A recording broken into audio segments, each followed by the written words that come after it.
Si esta palabra es de bendición para tu vida, séllala con un pacto.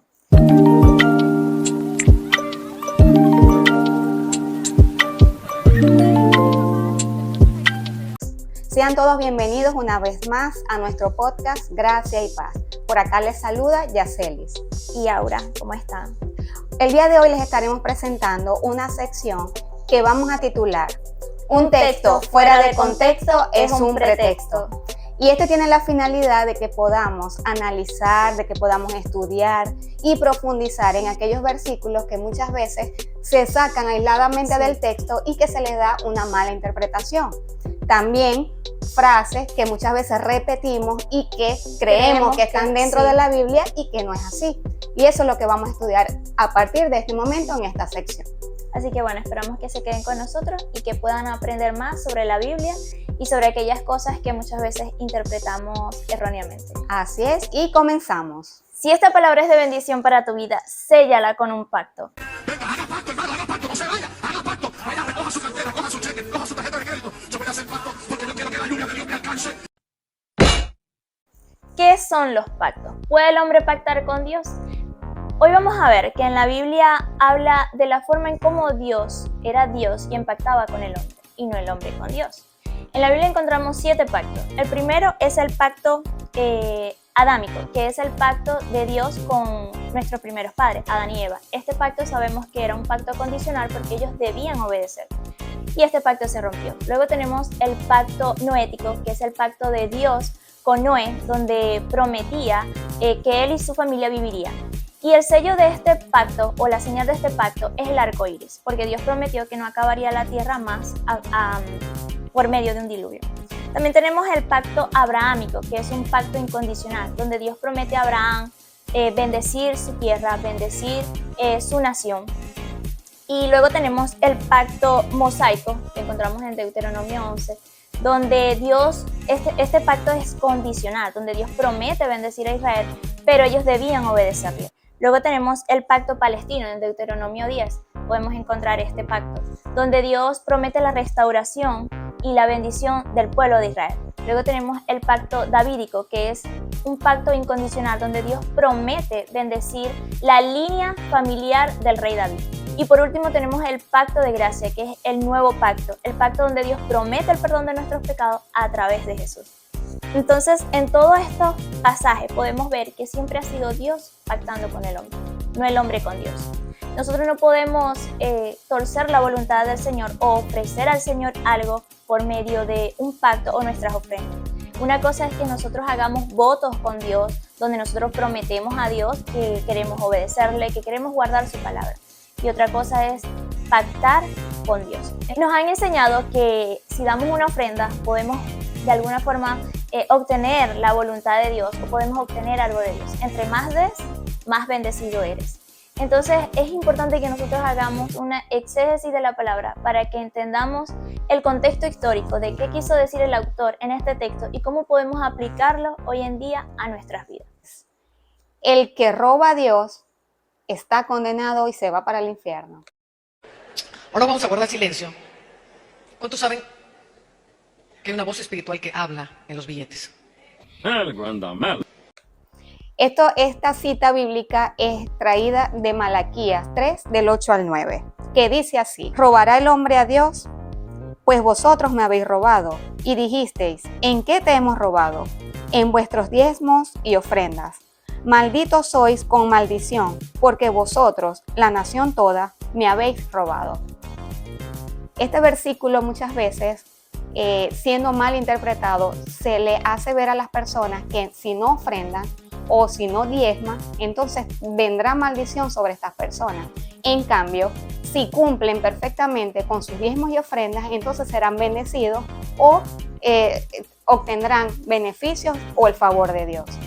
Este libro de Malaquías es un libro sumamente corto, contiene 4 capítulos en los que podemos leerlos en tan solo 5 minutos.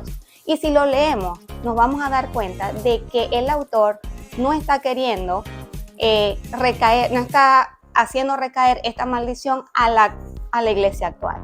Esta exhortación de parte de Dios es para el pueblo de Jacob. para los sacerdotes, los cuales tenían un trabajo muy específico mandado por el Señor. Este trabajo consistía en llevar al altar animales perfectos para los sacrificios. Sin embargo, ellos se salieron de la norma y empezaron a recibir y llevar al altar animales defectuosos, animales enfermos, ciegos, cojos, etc. Y ellos pensaban que eso no había ningún problema, que todo estaba bien. También ellos empezaron a hablar mal de Dios, a blasfemar en contra de Él. Y Dios se cansó de esta situación. Y por eso es que hace esta exhortación tan fuerte contra los sacerdotes y también contra el pueblo de Israel, ya que los sacerdotes recibían estos animales defectuosos, pero el pueblo también llevaba esas cosas que no la debían llevar así, porque la ley les había exigido que fuesen un tipo de animal específico, animales perfectos. El sacrificio de animales era realizado, ¿por qué? Porque este proceso de sacrificio era tipo y sombra de lo que iba a hacer nuestro Señor Jesucristo. Recuerden que nuestro Señor Jesucristo es el Cordero perfecto, el cual fue sacrificado para perdón de todos nuestros pecados. Entonces, el hacer esto fuera de los preceptos y mandamientos del Señor era contrario a lo que Dios les había dicho. Decir que si tú no diezmas y ofrendas, va a traer condenación a tu vida, pero que si los cumples perfectamente va a traer bendición, es como si estuviésemos implicando de que nosotros podemos pagar por nuestra salvación, lo que entonces se traduciría a que tendríamos una salvación por obras. Y esto es totalmente contrario a lo que dice la Biblia. En Efesios 2, 8-9 dice la palabra que por gracia sois salvos, por medio de la fe. Y esto no de vosotros, sino es don de Dios, para que nadie se gloríe. Entonces estamos viendo que esta práctica de enseñar de esta manera estos versículos, tratando de coaccionar a los creyentes, hoy en día está mal interpretado. ¿Por qué? Porque sabemos que nosotros somos salvos por medio de la fe en nuestro Señor Jesucristo. Y que nada de lo que nosotros podamos hacer puede separarnos, como dice la palabra, del amor de Dios. Entonces, ¿qué nos dice la Biblia con respecto a las ofrendas en el Nuevo Testamento? Nos vamos a 2 de Corintios 9:7, la cual dice así: cada uno dé como propuso en su corazón, no con tristeza, ni por necesidad, porque Dios ama al dador alegre. Entonces, para nosotros los creyentes, para los que estamos bajo el pacto del Espíritu Santo, bajo el pacto de gracia, nosotros no tenemos ninguna condenación con respecto a ofrendas o diezmos. Simplemente aquel que ha nacido de nuevo y que ha sido transformado va a ofrendar simplemente como consecuencia o como resultado de su fe en el Señor Jesucristo. Declarar y decretar. Cristo, declaro bendición sobre ustedes, declaro bendición sobre toda esta iglesia, declaro bendición sobre los que están viendo, declarando bendición tuya, declaramos la unción tuya, declaramos la bendición. Pasamos a un año donde lo mejor está por venir, declaramos un año donde las... Esta acción dentro del contexto cristiano consiste en una especie de oración donde nosotros damos por sentado algo que proclamamos públicamente. Es decir, que decretar, según, es hacer uso de la autoridad que tenemos a través de la fe de que Dios cumpla su promesa. Por ejemplo, yo declaro y decreto prosperidad, yo declaro y decreto cielos abiertos, yo declaro y decreto bendición. Y es así como muchas personas creen que declarar y decretar es bíblico. Por ejemplo, uno de los versículos que toman para afirmar esto es Mateo 21-22, donde Jesús le dice a sus discípulos que todo lo que pidieren creyendo lo recibirán. En este caso, Jesús se quería enfocar en la fe, quería enseñarle a sus discípulos sobre la fe, ya que el Señor el día anterior había proferido maldición sobre la higuera y ésta se había secado. Entonces sus discípulos en este momento se vieron maravillados de esto que había sucedido. Y nosotros no podemos tomar este texto de forma universal como que podemos pedir a Dios todo lo que pida, todo lo que queramos, lo que anhela nuestro corazón, como una regla general. Porque si vemos Santiago 4:3, nos dice que pedís y no recibís. ¿Por qué? Porque pedís mal. Entonces, lo que vemos acá de todo esto de confesión positiva, de declarar y decretar, está muy ligado a estos nuevos movimientos de iglesias neopentecostales donde se predica sobre el evangelio de la prosperidad. Y nosotros tenemos que entender que nosotros no tenemos la autoridad para ordenar a Dios o para torcer lo que es la voluntad de Dios. Tenemos que tener en cuenta esto, que una cosa son las promesas de Dios, donde Él promete bendición para nuestra vida, promete que Él cuidará de nosotros, que nosotros vamos a ser guardados y que el Señor de alguna manera tiene cuidado de nuestras vidas. Y otra cosa es nosotros declarar y decretar cosas que como si el Señor debería dar o hacer lo que nosotros ordenamos de alguna forma. No leas mucho la Biblia ni hagas estudios bíblicos, porque la letra mata y el espíritu vivifica. Ya, se me secó el cerebro, basta.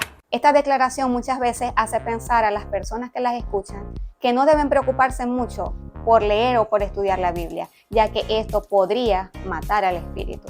Sin embargo, este versículo que está en 2 de Corintios 3:6, que dice: el cual asimismo nos hizo ministros competentes de un nuevo pacto, no de la letra, sino del espíritu, porque la letra mata, mas el espíritu vivifica.